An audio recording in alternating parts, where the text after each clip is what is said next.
I was celebrating my 21st birthday at a local bar with friends when my mother suddenly walked in wearing a full wedding dress. Her hair was done in bridal curls, her makeup was professionally styled, and she looked like she was about to walk down the aisle, except no one was getting married. First, my friends thought it was a joke. I wished it was. When the cake arrived, she rushed over, blew out the candles before I could, then clapped loudly for herself. Everyone stared. I tried to laugh it off and moved to the dance floor with one of my friends, but my mother shoved my friend aside and grabbed me instead. I pulled away, and that's when she screamed so loud the band stopped playing. She grabbed my ear, scolding me like a child and saying I was embarrassing her on her big day. I don't know what snapped her out of it, but suddenly she realized the entire bar was staring in dead silence. The owner stepped in and physically pushed her outside while she continued yelling. But that was only the surface of years of disturbing behavior. Growing up, I was the youngest and the only boy, which meant my mother never stopped treating me like a baby. When I was 17, she tried to spoon-feed me. When I refused, she accused me of abandoning her emotionally. She would whine, guilt-trip, and then gaslight me when I didn't cave. Everything was about her. Holidays, birthdays, even my achievements somehow became reflections of her greatness. People called her behavior a queen mother complex. She expected to be worshipped without ever lifting a finger. Even my birthdays became celebrations of her motherhood instead of my life. Her behavior crossed into deeply uncomfortable territory. When she was 45, she started loudly discussing cosmetic surgery. Facelifts, implants, in front of me, always giving me side glances. My dad refused to fund it, which led to screaming matches where she painted herself as the victim. One of the most humiliating moments happened in church. She followed me to the front and tried to feed me communion bread like I was a toddler, whispering for me to chew slowly. I was 22. I walked out of the church and didn't return. That was my breaking point. I moved out and rented a room at a friend's parents' house for $200 a month. While I packed, she begged me to stay, crying hysterically. I told her I was her son, not her husband, and that I deserved my own life. She ran away sobbing. For months we didn't speak. I later found out she was telling relatives I'd come crawling back. When I didn't, she lost it. Even after I became an adult, she continued treating me like a child in public. She'd grab my arm and try to drag me outside to whisper at me like I was misbehaving. I resisted every time, even throwing her off when she wouldn't let go. Once, she dug her nails into my shoulder, and I slapped her hand away. After that, she shifted to emotional manipulation. At a family party, she loudly talked about how I used to breastfeed and said she wished she could still make me do it, right in front of my aunt. My aunt looked disgusted. When I refused to entertain her, my mother declared herself the matriarch and demanded obedience. I calmly reminded her I didn't live with her anymore. For the first time ever, family members backed me up. She screamed and stormed out. I thought that was the worst it would get. I was wrong. If you think a mother embarrassing her son at a bar is bad, wait until you hear what she did when I tried to leave the state. I had a girlfriend I really liked. We'd been together a few months, and she wanted to meet my family. I warned her about my mother, but she assumed I was exaggerating. She wasn't prepared. From the moment they met, my mother was cold and passive-aggressive. I overheard her telling a relative that my girlfriend was stealing her baby.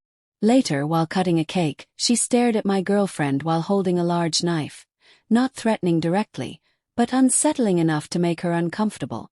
My girlfriend lasted a few weeks before deciding she couldn't live a life where my mother was involved.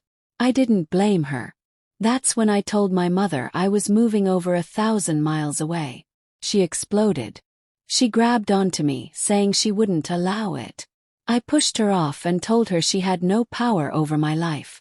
Saved for years. I bought a truck and a camper and lived out of it while working a simple job in Northern California. For 2 years I kept no contact with my family. Eventually I met someone new, the woman I'm still with today. We're not interested in marriage or kids, and we're happy that way. In 2016, I broke no contact with my parents. I laid out clear boundaries. Treat me like an adult. Don't harass my girlfriend. Don't speak to me like a child or bring up my childhood. Thanksgiving came, and my mother violated all three. I told her I was done and not to contact me until she could respect me. She blocked the door and started quoting the Bible about honoring parents. I told her respect goes both ways. In December, she flooded me with calls, emails, and texts, begging me to come to Christmas, but not to bring my girlfriend. I said if she wasn't welcome, neither was I. My mother called my girlfriend an interloper, and claimed no woman should come between a mother and her son. Then she threatened self-harm. I told her she was responsible for her own body, but I would not be coming. I planned to spend Christmas with my girlfriend's family instead. She said I'd regret it. 2 days before Christmas, police kicked in the door of the small house my girlfriend and I were renting. They accused us of running a drug lab. We were handcuffed and interrogated while officers tore through our house, yard, vehicles, and camper. Sniffer dogs found nothing, just aspirin and my antidepressants. The police looked disappointed. It turned out my mother had called them. She gave extremely accurate details, meaning she had been stalking us. She accused me of using my camper to sell drugs. Breaking Bad anyone? They had no choice but to apologize and leave, but the damage was done, both emotionally and to our rental property. But karma wasn't finished. That same Christmas Day, my mother was arrested in front of my family. You won't believe how far she went to stalk me, or what the police found on her phone. My dad had no idea my mother had flown to my state. She told him she was taking a mental health vacation, and didn't say where she was going. In reality, she spent days following me and my girlfriend, taking photos of our home, our routines, and even our workplaces. She used a spare key hidden in a fake rock to break into our house and photograph everything, including the inside of my dresser drawers. That detail alone made my skin crawl. When she returned home, my dad said she looked smug, like someone who thought they'd won something. She was unusually cheerful, right up until police showed up at her Christmas party and arrested her. She cried, claimed innocence, and insisted she'd done nothing wrong. Police found everything on her phone. Photos of our home, our belongings, our schedules, and the call she made to report me was traced directly to her number. When confronted, she broke down and refused to stand. Officers had to physically move her. No one bailed her out, she had to use her own money. She believed she could talk her way out of it and insisted on representing herself in court, firing her lawyer when he advised her to plead guilty. That went exactly how you'd expect. My girlfriend and I flew back to testify. My mother stared at me constantly, alternating between pleading and rage. On the stand, she delivered a speech about how I needed to be taught a lesson for choosing a woman over her.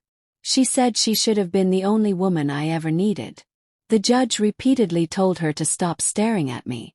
I left before sentencing, but my dad told me what happened next. The judge acknowledged she was mentally unwell.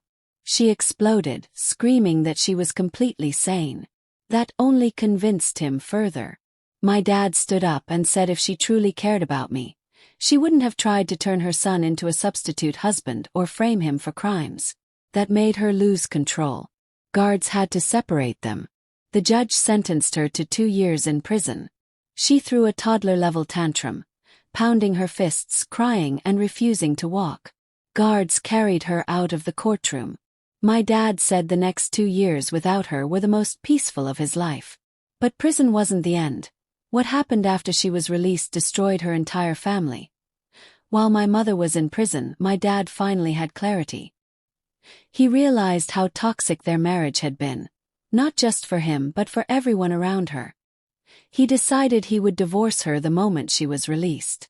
And that's exactly what he did. The day she came home, he handed her divorce papers and left the house. He moved into his Airstream trailer, parked at a friend's place, and started rebuilding his life. During the divorce process, more disturbing truths surfaced. Family members came forward with recordings of creepy things my mother had said. My sisters testified about her behavior.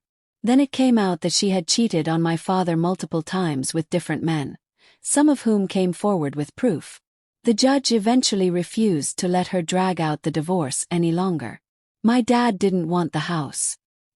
He gave it to her in exchange for a clean split and no alimony. Both were retired, so the court agreed. He moved closer to me, parking his Airstream along the west coast.